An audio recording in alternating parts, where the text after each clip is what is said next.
एक समय की बात है, एक घने जंगल में एक तालाब था। उसके किनारे पर बहुत सारे जामुन के पेड़ थे। उस जामुन के पेड़ पर एक बंदर रहता था जिसका नाम बंटी था। बंटी रोज मीठे मीठे जामुन तोड़कर खाया करता था, साथ ही खूब मजे किया करता था और उसी पेड़ पर ही रहता था। पास में ही एक तालाब था जिसमें एक मगरमच्छ रहता था जिसका नाम मगरू था। मगरू रोज उस तालाब में घूमता था। एक दिन उसकी नजर बंटी पर पड़ी जो जामुन खा रहा था।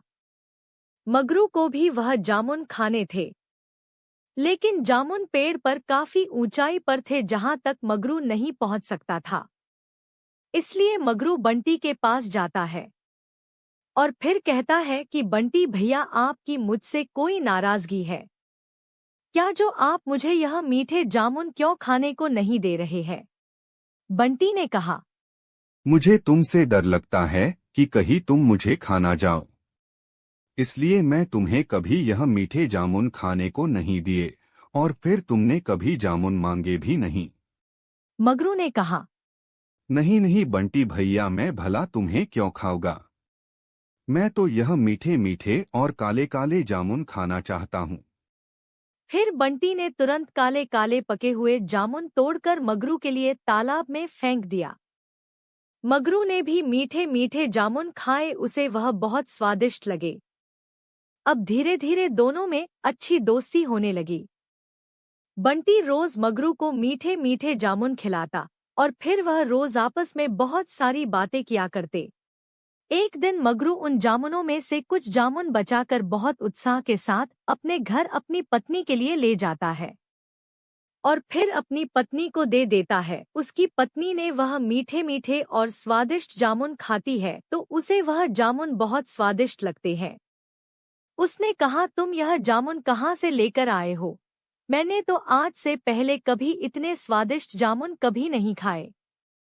मगरू ने अपनी पत्नी को अपनी और बंटी की दोस्ती की बात बताई। मगरू की पत्नी ने कहा, यह जामुन इतने मीठे और स्वादिष्ट है तो इसे खाने वाले बंदर का कलेजा कितना मीठा और स्वादिष्ट होगा।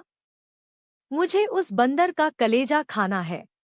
मगरू ने कहा, नहीं, यह गलत है और मैं ऐसा नहीं कर सकता हूँ। वह मेरा दोस्त है और मैं अपने दोस्त को धोखा नहीं दे सकता हूँ।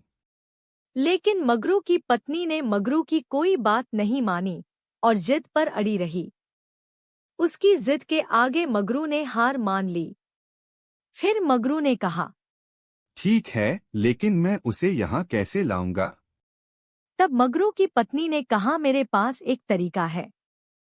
क्यों ना तुम उससे यह कह दो कि मैंने आज रात उसे खाने पर अपने घर बुलाया है। फिर वह तुम्हारे साथ आ जाएगा तो मैं उसे मारकर उसका कलेजा खा लूंगी। मगरू ने कहा, ठीक है, मैं ऐसा ही करता हूँ। मगरू वापस बंटी के पास गया और फिर बंटी ने उसे मीठे मीठे जामुन खाने को दिए। मगरू ने वह मीठे मीठे जामुन खा लिए और फिर बोला, बंटी भैया, तुम मुझे रोज यह मीठे मीठे जामुन खिलाते हो और मैं तुम्हें कुछ भी नहीं खिला पाता। जब मैंने यह बात अपनी पत्नी को बताई तो उसने मुझे बहुत डांटा। उसने कहा कि बंटी भैया को आज रात अपने घर खाने पर बुला लो। मैं तुम्हें अपने घर खाने पर बुलाने आया हूँ, क्या तुम मेरे साथ मेरे घर खाने पर चलोगे? बंटी ने कहा, हाँ, चल तो सकता हूँ, लेकिन मुझे तो तैरना ही नहीं आता। मगरू ने कहा, बंटी भैया, तुम घबराओ मत, तुम मेरी पीठ पर आकर बैठ जाओ, मैं तुम्हें अपने घर ले चलता हूँ और फिर खाना खा लेने के बाद मैं तुम्हें वापस यही छोड़ जाऊंगा। बंटी ने कहा। ठीक है, फिर चलो। बंटी पेड़ से नीचे उतरा और मगरू की पीठ पर आकर बैठ गया और फिर मगरू उसे तालाब में अंदर ले गया। जब वह तालाब के बीच में पहुंचा तो मगरू ने कहा, बंटी भैया, मुझे माफ करना, मैं तुम्हें यहाँ पर धोखे से लाना पड़ा। मेरी पत्नी बहुत जिद्दी है। उसने कहा कि यह जामुन इतने मीठे हैं तो इन जामुन को खाने वाले बंदर का कलेजा कितना मीठा होगा। वह तुम्हारा कलेजा खाना चाहती है, इसलिए उसने मुझे तुम्हें धोखे से यहाँ लाने के लिए भेजा है। बंटी मगरू की बात सुनकर डर गया। उसने सोचा यह धोखेबाज तो मुझे मार डालेगा, अब क्या करूं? फिर उसने अपनी सूझबूझ से काम लिया। फिर बंटी ने कहा, अरे मगरू भैया, बस इतनी सी बात थी तो तुम मुझे पहले ही बता देते। लो अब तो गड़बड़ हो गई। मैंने तो अपना कलेजा वही पेड़ पर ही टांग आया था। तुम मुझे पहले ही बता देते तो मैं तुम्हें कलेजा पेड़ से उतार कर दे देता और मुझे यहाँ लाने की जरूरत भी नहीं होती। वैसा भी वह मेरे किसी काम का नहीं है, अच्छा है तुम्हारे काम आ जाएगा। मगरू को भी कुछ समझ नहीं आया, वह मूर्ख था।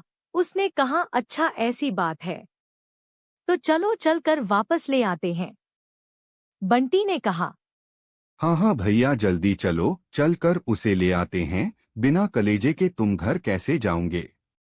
मगरू बिना कुछ सोचे समझे उसे तुरंत उस पेड़ के पास वापस ले आया जिस पर बंटी रहता था। बंटी ने बिना देर किए तुरंत मगरू की पीठ से छलांग मारी और पेड़ पर जाकर बैठ गया और बोला, मगरू तुम एक नंबर के मूर्ख हो, भला किसी का कलेजा उसके शरीर से बाहर होता है क्या? जिस प्रकार तुमने मुझे मूर्ख बनाया, उसी प्रकार मैंने अपनी समझदारी से अपना जीवन बचा लिया। आज के बाद मेरी तुम्हारी कोई मित्रता नहीं है। बंटी मगरू पर बहुत गुस्सा होता है, जिसके कारण मगरू वहां से भाग जाता है। बंदर और मगरमच्छ की कहानी से हमें यह शिक्षा मिलती है कि मुसीबत और परेशानी में हमें घबराना नहीं चाहिए। अपनी सूझबूझ और धैर्य से काम लेना चाहिए, जिससे हम बड़ी से बड़ी मुसीबत से निकल सकते हैं। जैसे बंदर अपनी बुद्धि और चालाकी से मूर्ख मगरमच्छ को चकमा देकर खुद को खतरे से बचाने में सक्षम था।